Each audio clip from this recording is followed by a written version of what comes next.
Welcome back, everyone. Welcome back. It has been far too long. My apologies. It's been 5 days since our last stream, since our last cast, but we are here. We are back with the WardiTV Monday. WardiTV Monday number 68, your weekly dose of Open StarCraft. Bienvenidos, everyone. Bienvenidos. Good to be here. Good to be back. I do apologize for being gone for so long.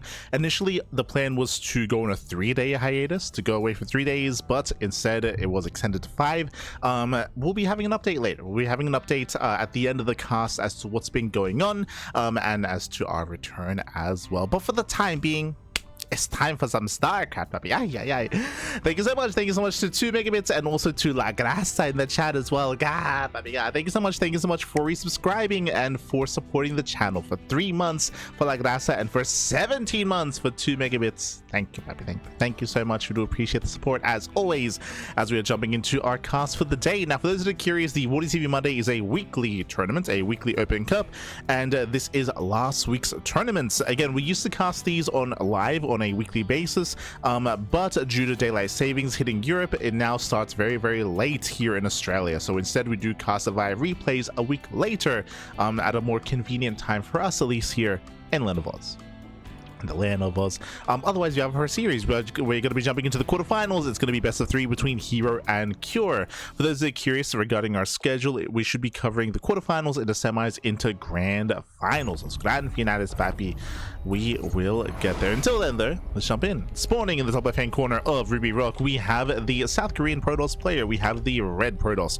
Representing T1, it is herO. And spawning in the bottom right hand corner, we have the South Korean Terran player, the blue Terran for Team Liquid. It is Cure. Oh my god, it's been too long, papi. It's been 5 days away from casting, and now we'll see how if at all the meta has shifted, the meta has changed. I bring this up all the time, but when it comes to TVP specifically, it is the matchup that has shifted and adjusted and changed the most over the past year. We have seen so many shifts and adjustment in the meta. I do feel like it's still in flux at the moment in the latest patch, in the latest map pool. Of course, we've had a little bit more time after the New Year's to actually settle into the new patch and map pool, but it still feels like there's more room for growth here, and we'll see how our players will adjust. herO, of course, is very aggressive, is known for his aggressive nature in this matchup. Cure was more known for his mid game for a long time, but here loading into Ruby Rock, we do expect to see aggression from our Terran player. Typically in the latest patch, in the latest map pool as well, we have seen Terran players excel when it comes to defending and turtling and building up to a 4-base setup, but it is more difficult to achieve that status here on Ruby Rock because of how short the rush distance is and because of how open the 3rd and 4th bases are. So we should be seeing Cure, instead of being more passive and defensive, be more assertive early on. We'll see. We shall see. Likewise, we should be seeing something similar out of herO as well. But now herO going to be delaying the expansion. Single gas opener out of Cure, going for a Rax expand. So economic start out of our Terran player for the time being, going for his SCV scout across the map. And we're expecting our tech of choice soon from herO. We're expecting our Twilight Council. Now we have seen herO mix it up and go into charge base openers or go for a Stargate as well. I'm not too fond of Stargate play on these smaller maps. If we see it on Celestial Enclave, if we see it on Winter Madness, some of these larger maps of the map pool would make plenty of sense. On these smaller maps, so it would be very risky. Would be risky. SCV does rock up behind the middle line. Ooh, going for the bunker behind the middle line as well. Okay, the Reaper is on the way, and the purpose of this is to deny mining. Won't be able to delay the expansion, but can delay any kind of mining taking place here at the natural. Remember that this style is weaker in the latest patch, or in the latest 2 patches technically. If you remember, they did make a change where now if you attempt to salvage and the salvaging building gets attacked, the salvage is cancelled. Previously, you could get a salvage off, get a refund, and this would be a very cheap investment, a very effective and efficient investment from the Terran. Nowadays, it does cost a little bit more, as this bunker should die. But now, though, you can see the probes, they cannot mine. They're stuck here on the outskirts. The SCV is in position. It's going to be up to herO to try to focus on the SCV. It's going to be up to Cure to save the SCV, to pull back, or even jump into the bunker to keep it safe, to repair and to deny this and to delay for as long as possible. And so far, so good. So far, so good. You can see the SCV hiding in the bunker. As is occurring behind this, we have a 1-1-1 out of Cure, going for his own Widowmine drop. It looks like the SCV did take a hit. Shield battery is now done, and with the help of the shield battery, now we can just focus down the bunker itself. SCV doesn't attempt to escape. Fury's after it. And unfortunately here, he should not bring it down. So the SCV gets out, the Reaper gets out as well. Oh, getting a probe in the main, okay. Gets a worker. Gets one, gets two. Ooh, barely two. Two probes go down for the Reaper. Not a bad trade here by Cure. He also got a full scout. Meanwhile, that's going to be a kill in the bunker. As you mentioned before, you can see the salvage was denied. You cannot salvage like this anymore, so this is a bigger investment. But did scout the Twilight Council, did scout that Blink was on the way. And technically could be another upgrade, but Blink is the standard. Hero now gains map control, and if you recall, Cure was setting up for a drop. His medevac is halfway done. His medevac's on the way for the drop. And now he's set up here on the low ground. Blink is still not even halfway done, so Hero he cannot engage. Widowmine does let him away. And it's going to be up to Hero to contain his opponent and to keep the drop at home. Speaking of, Cure loads up. He loads up, he moves out. Hero going to bait out the Widowmine shot with his Phoenix. And back at home, there's not much to defend. Widowmine goes down, only one Marine in the bunker, and we now head behind the mineral line. And remember, Cure, he's across the map. His army's across the map. He has nothing to defend back at home. He has one Marine.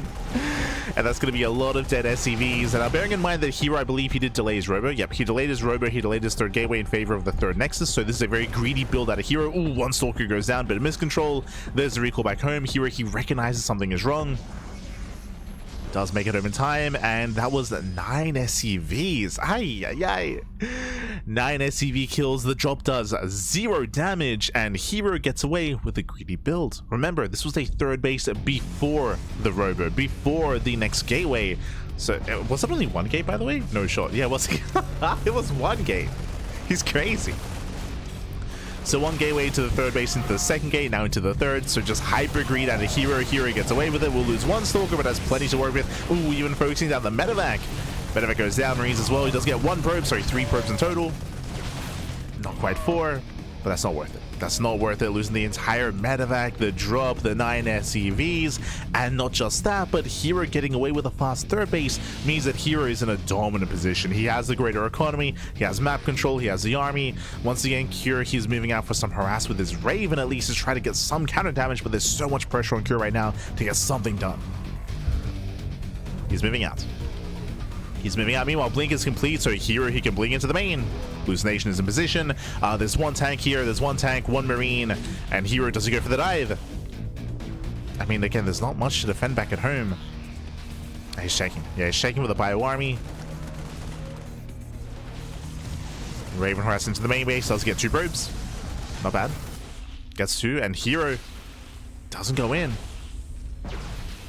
I feel like there was an opportunity here when there was only one Marine and one tank. I mean, you could totally blink in, tank a tank shot, and just keep going. But Hero's playing it safe. I mean, he is doing damage to the factory, to be fair. Just being more of an annoyance than anything. Likewise, I'm sure Cure does spot the observer. Tank moving forward. Do we blink in? No, does blink away. Does blink away. Get the hell out of there. And again, no major damage. I do feel like there was potential here for Hero, but Hero, again, he just played it safe. He was already ahead, and he's just maintaining his lead here.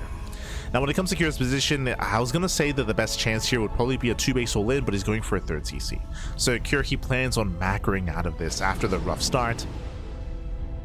Drop moves out. Observer's in position. Hero, he spots both medevacs. Oh, they spot each other. True.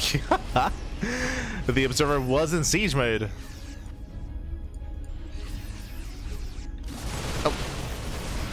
I was wondering like why there was a distinct hue to it, but siege mode now does reveal the Observer. True. Speaking of, he was like, oh yeah, I should probably move the Observer.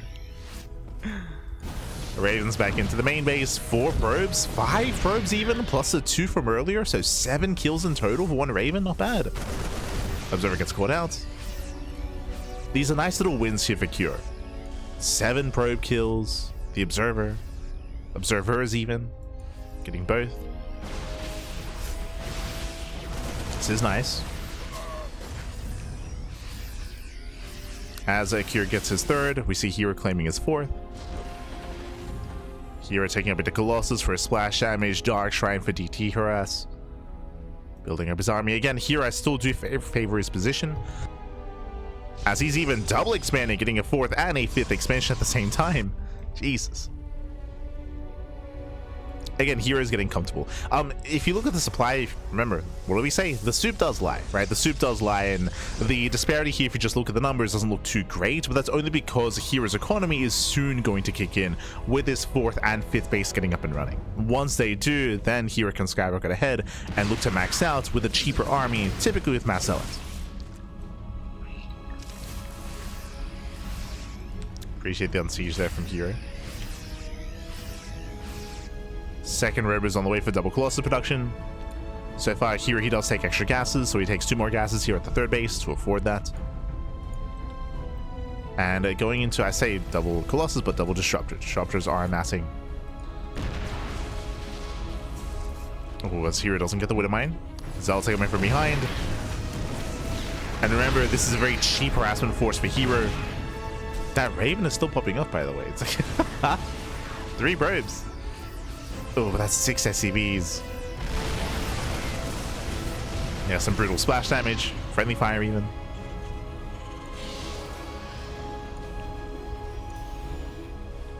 Oh, and this is a bold move. Hero is going for the Stargate. Now, this may just be to make a single Phoenix to hunt down this one Raven. Like, this Raven has paid for itself. It's got 10 probe kills.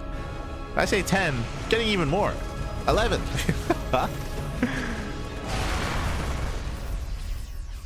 So this might just be for a singular Phoenix. From here, of course, Hero has access to a fleet beacon and he can make a mothership and start thinking about sky toss. I don't think he needs to be honest. I think in this position, a mothership would be suffice. Would be enough.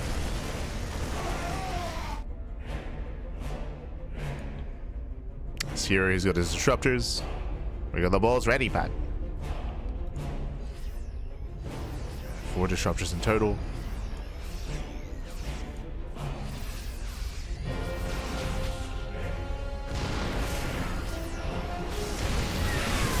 And Novas, they can get the tank. They do zone away the army, no major connections. Nothing major yet. Hero getting a little bit trigger happy there.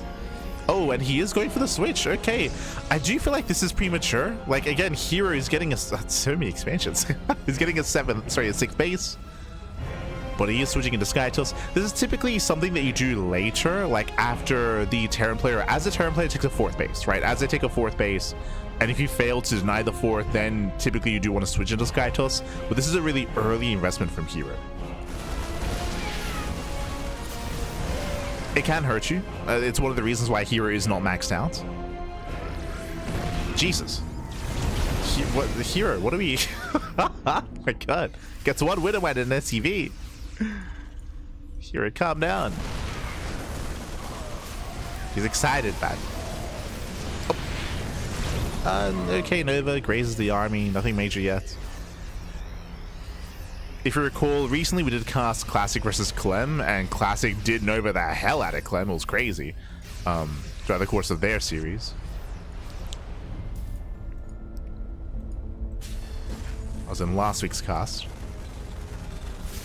See if Hero can replicate. Novas once again do zone cure away.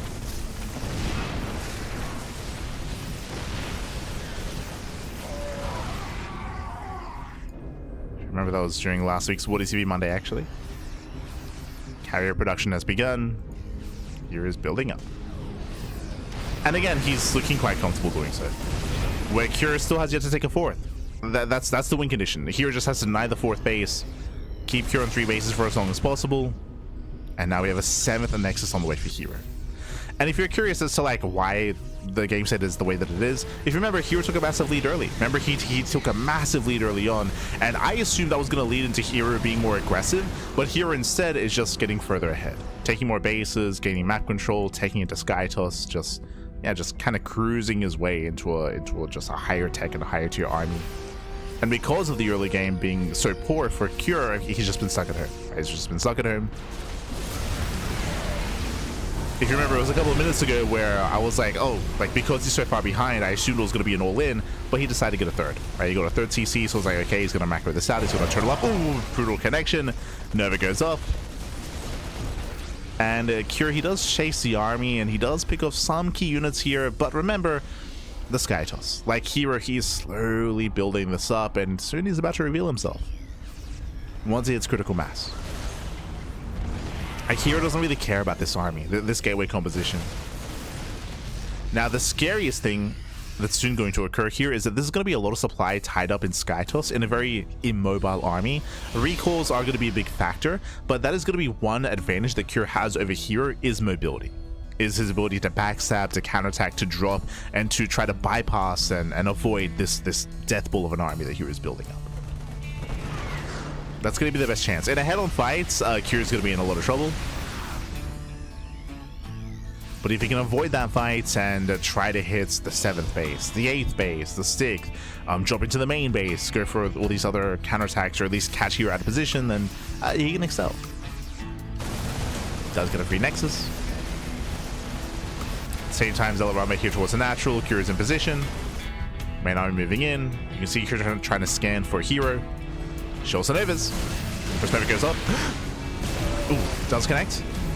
Gets a good connection. One ghost goes down, another 3 ghosts are very low. And herO, there it is, the F2. The army has been activated. There's a scan. Scan reveals a Sky Toss. herO, now he knows. For the first time.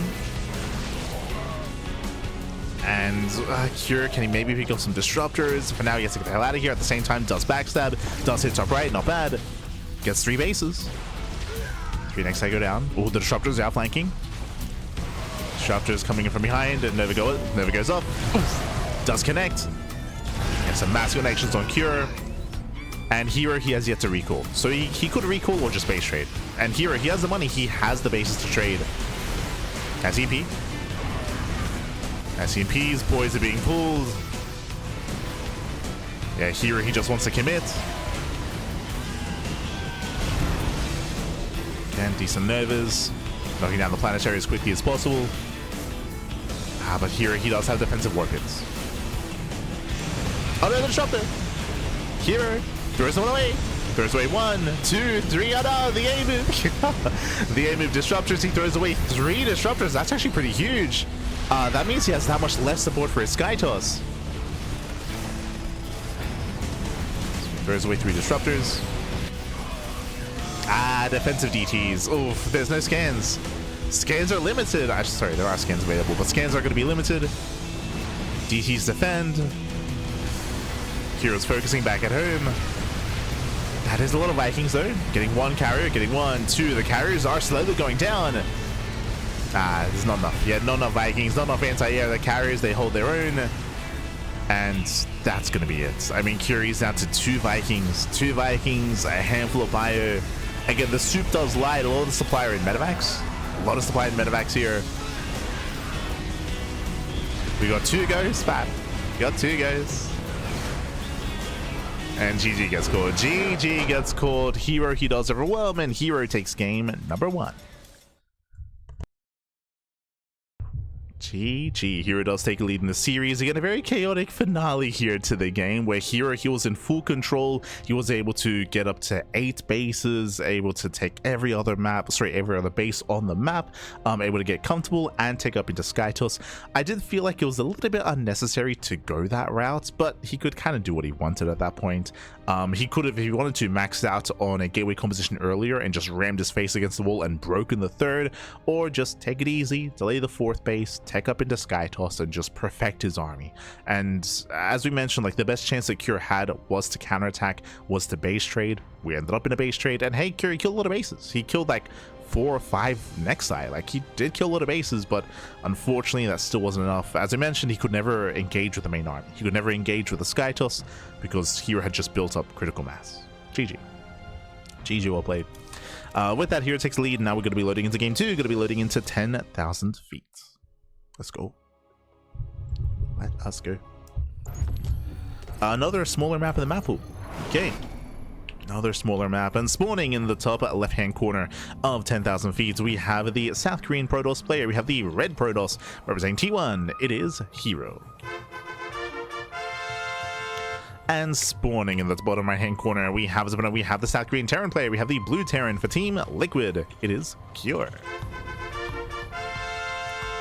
We go. bearing in mind as well that when it comes to the outcome of last game and how we got there, remember it all came down to the early game of herO, where herO, he opened up 1-gate blink into a third base, into his 4-stalker aggression, and he achieved so much damage. Remember, herO was cutting corners. He went for his 3rd nexus before the robo, before the 3rd gateway, and before the 2nd gateway as well. Like, it was a very fast 3rd base, and herO, he happened to be moving out as Cure went for his drop. So Cure had nothing at home to defend, and he lost 9 SCVs. Could have lost even more, to be honest, but he lost 9 SCVs back at home, and he failed to get any counter damage, and herO got away with his fast 3rd. And that's why herO had such a comfortable mid-game last game in game 1, just because of the early game and how successful it was for herO. So we'll see if Cure can tighten up. We'll see if he can have a bit of a cleaner and a more robust early game here to be on equal footing.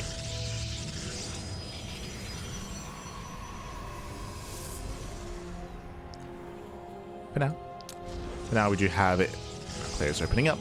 Gate expand here out of herO. Cure once again going for a single gas geyser. Remember last game he went for a Rax expand into a Marine Widowmine drop into a 1/1/1.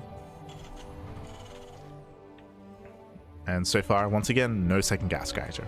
So once again, going for the faster CC, going for that economic start. This typically does lead into drop play, but we'll keep an eye on Cure. We'll see if he does go for an earlier add-on swap into, say, like a Banshee-based opener instead. If he goes into a more committed Hellion setup.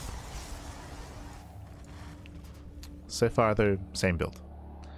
Reaper into Marine, and no excess Reapers.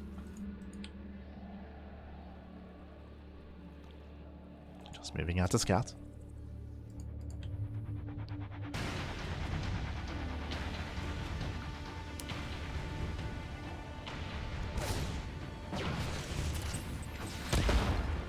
Reaper picks in.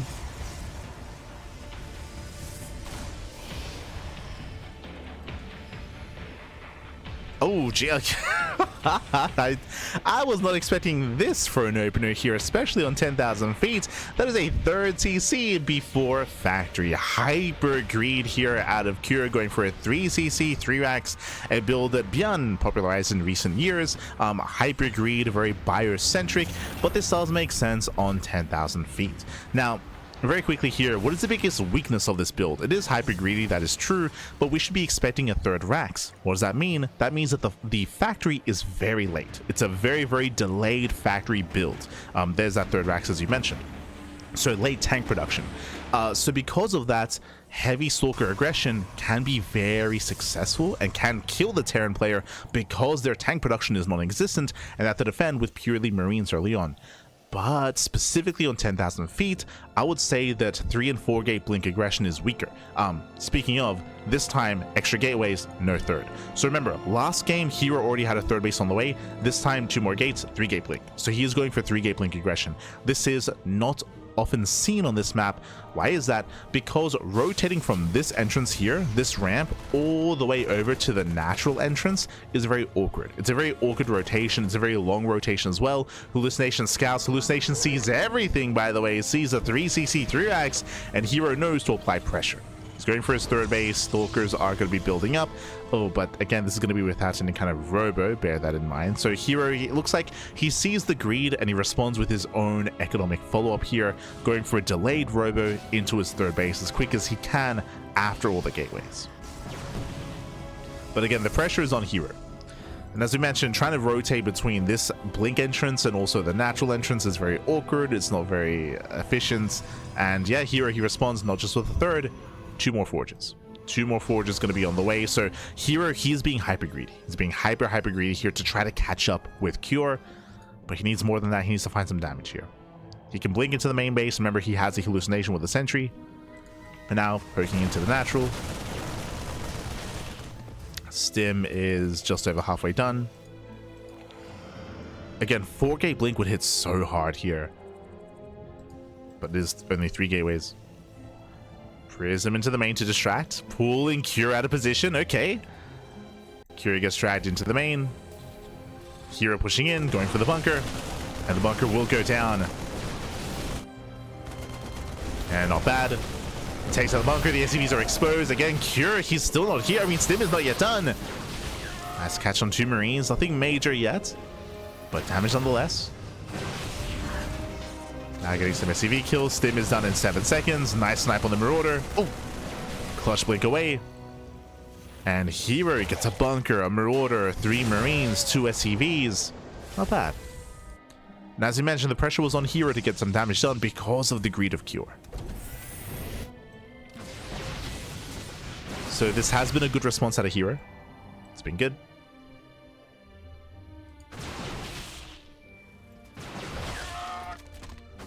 Hands a Marine.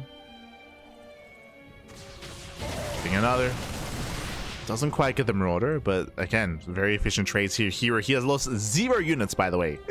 He's killed 8 Marines, 1 Marauder, 1 Reaper, 2 SCVs, and a bunker. Not bad, not bad. And also denied mining time. So again, very efficient trades here out of herO. Now getting a 4th expansion in the center of the map. Still being active. Rotating towards the main.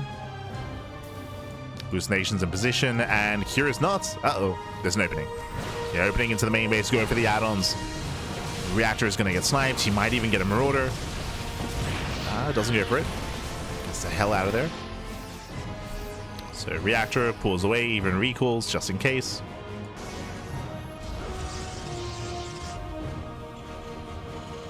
Now, what's important is that Kira's taken a lot of losses. That is true. But remember, because of his greedier starts, that makes up for it. Ideally, Kira would have been further ahead and would have been able to just skyrocket ahead and snowball out of control. Now his lead has been lessened and the armies are missing each other. Uh-oh. Kira gets spotted.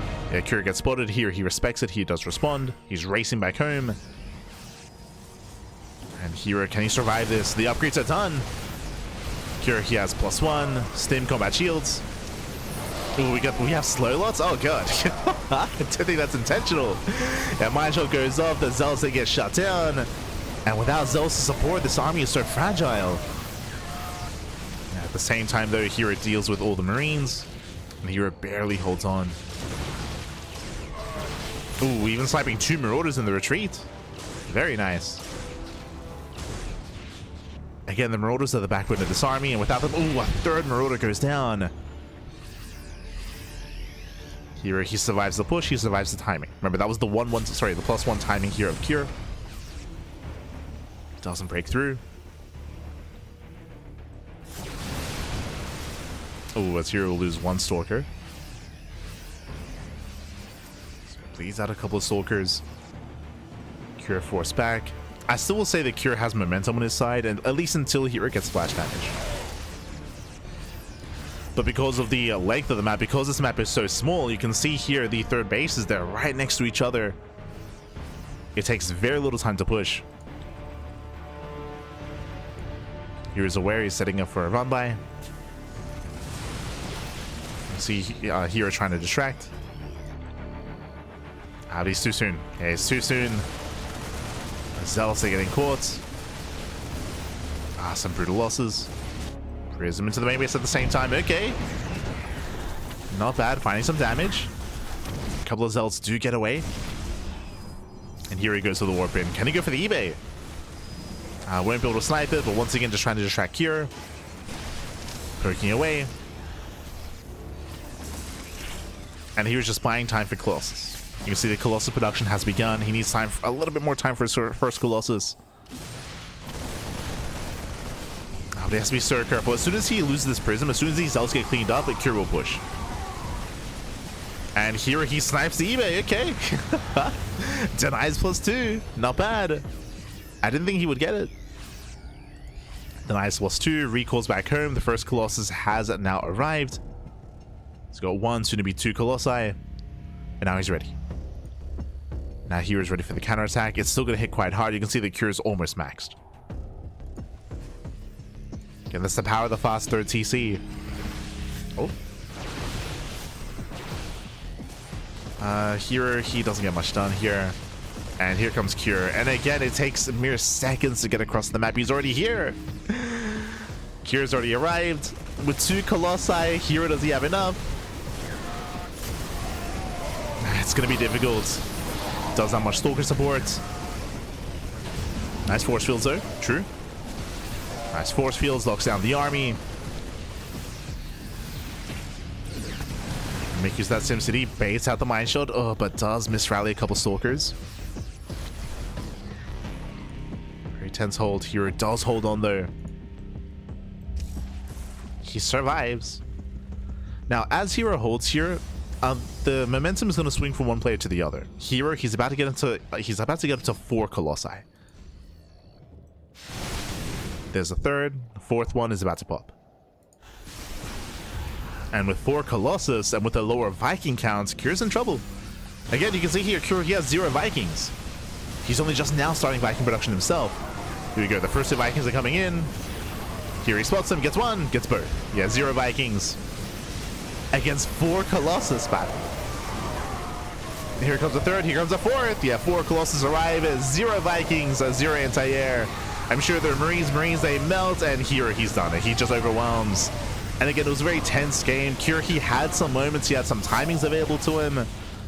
But herO did an amazing job when it came to distracting, harassing. GG gets called, and herO, he will take the series 2-0, advancing on to the semi-finals. GG. Whew, GG, well played again. Very tense and very impressive at second game here.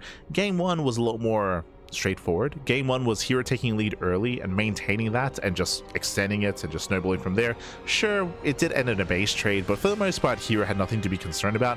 Here in Game 2, it was a lot closer here. We saw that there were these big power spikes, these big pushes that Kyr had available to him, but it was so crucial that we saw that tri-pronged attack, that we saw herO going for the Zealot run by, Prism drop, Stalker harass at the front lines as well. We saw a lot of aggression there, and it wasn't really about doing damage. It did find damage. He was able to kill a couple of SCVs and snipe the eBay, for example, but it was about delaying, right? It was about delaying, it was about keeping Kyr busy until we got Colossus. And he got him. He got the first 2 Colossus, which allowed him to defend the first push, and then with the next wave up to 4 Colossi, he could end the game. End the game. GG. GG, well played. So very clutch defense there and very intense game, but congratulations to herO. herO does take the series, and herO, he will advance on into the semifinals, and we're about to find out who will face off against him in those semis. Up next, we have another best of 3 TVZ this time. Clem versus Solar, also in the quarterfinals. Let's go.